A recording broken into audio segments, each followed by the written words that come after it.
This is the numbers off of an old Burwood clock. Came on a couple of different styles of Burwood clocks, and usually they were raised up a little bit, give it some depth.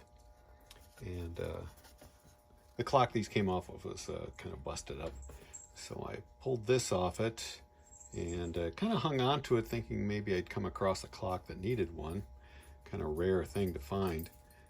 But I finally put it up for sale for $25. Had a guy contact me, want to know if I'd take an offer. So I thought I'd entertain what he might offer.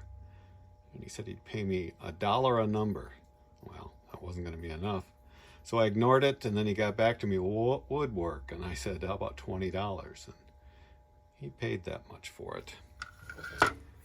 And then this Elgin watch sold yesterday. This is a 14 karat gold watch from the 50s. Works just fine, very nice shape. And I had this priced at $350, I believe, and took a best offer of $325. This is a pair of older lamp shades that are clip-on style. They're a fabric over fiberglass. I'm at a garage sale in the neighborhood, and we just wanted a couple dollars for them.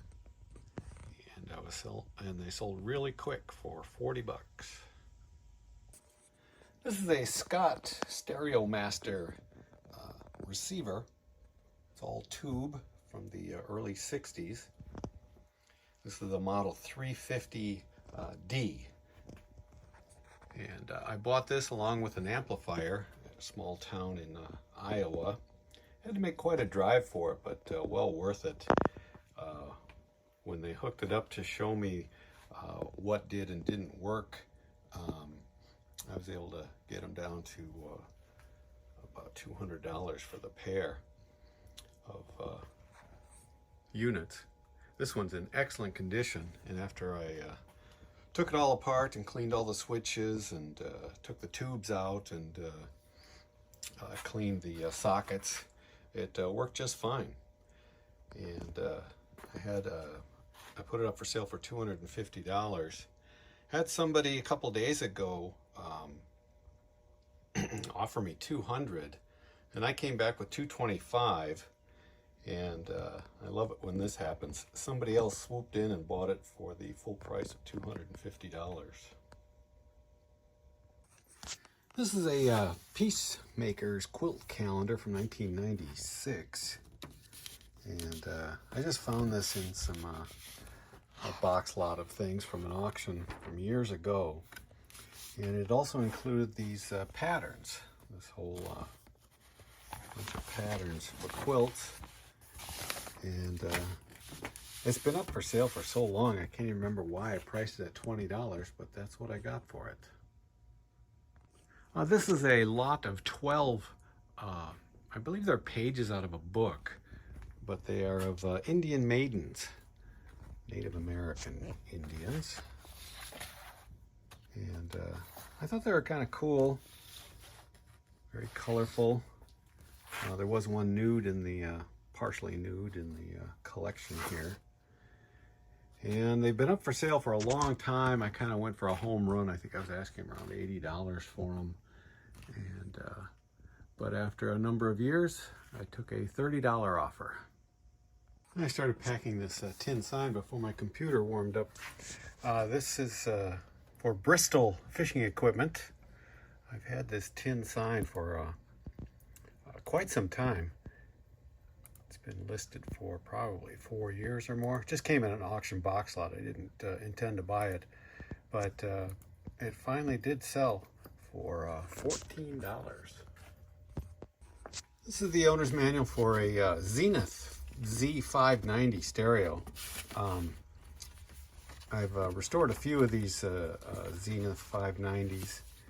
This is what they look like. This is the full set with the circle of sound speakers and the little cart that holds the speakers and record albums. And like I said, I've done a number of these, but I usually sell the operating manual separate, and this sold for 20 bucks. This is an original pinup calendar from 1956. It's called The Hitchhiker. And this is a creation of Gil Elvgren. It's rather small, as you can see by my hand. But I had it listed at $100. It's been up for over a year now, and I got a $70 offer on it today, and I took that. This is not a pack of smokes. This is actually a recycled Marlboro Lights cigarette pack turned into a very small little guitar amplifier. Now, although I was in the music business, I haven't kept up on the latest devices that have come out in the last 25 years. And apparently a guy was having fun making micro amps with speakers and putting them in different cigarette packs. It has a guitar input, and you can actually hook an external speaker to it as well for a lot more volume. It's called a Smoky Guitar Amplifier, and it works real well. I made a little video for the listing, and it uses a 9-volt battery. And I was able to sell this. I found it at a garage sale for $1. Not even sure what it was, what it did, but it was interesting enough to spend $1 on. And it sold for $150. This is a Galaxy brand oscillating fan made by Lasco. And I was bidding on a couple of these about a month ago.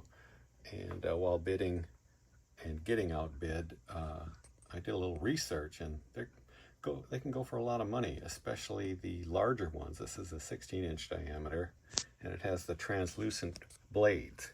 I put one of those quick little videos that you can put in your listing without going through the trouble of putting in code.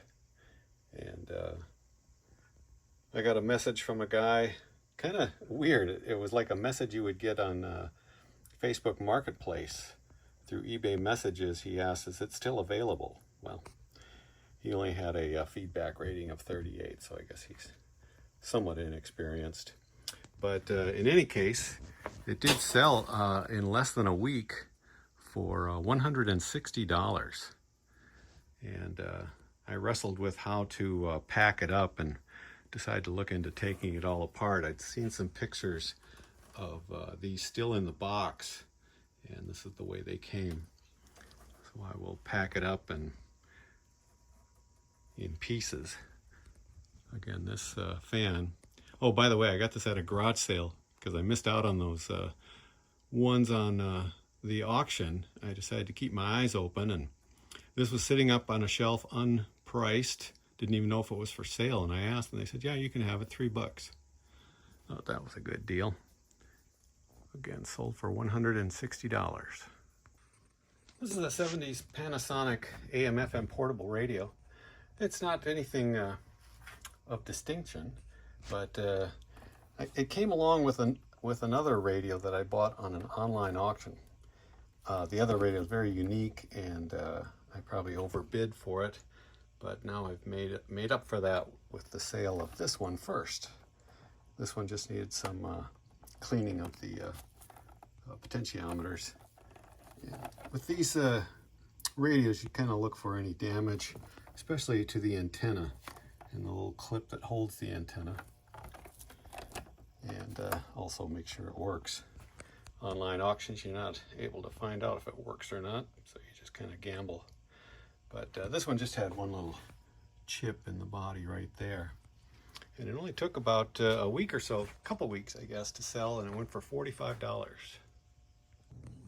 Sold a couple of guitars on Facebook Marketplace. I picked this one up along with another Fender electric guitar at a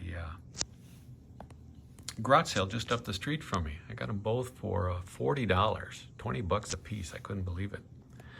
This acoustic is in really good condition, as was the electric, and all I had to do was a neck adjustment to bring the action down a little bit, make it a lot more playable.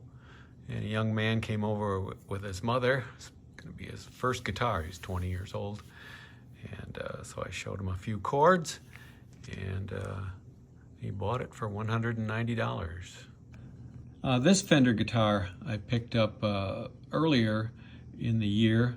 I had to pay $40 for it. I thought it was a pretty good deal, but not after I bought those other two for so cheap. But this is another Fender Squire Bullet series Stratocaster. And very clean, no nicks or marks on the body at all, and it played real nice. I made a video for the Facebook listing, something you can insert. You have to go to, I can only do it on my iPad, I can't do it on my phone. In any case, again, another guitar sold for $190.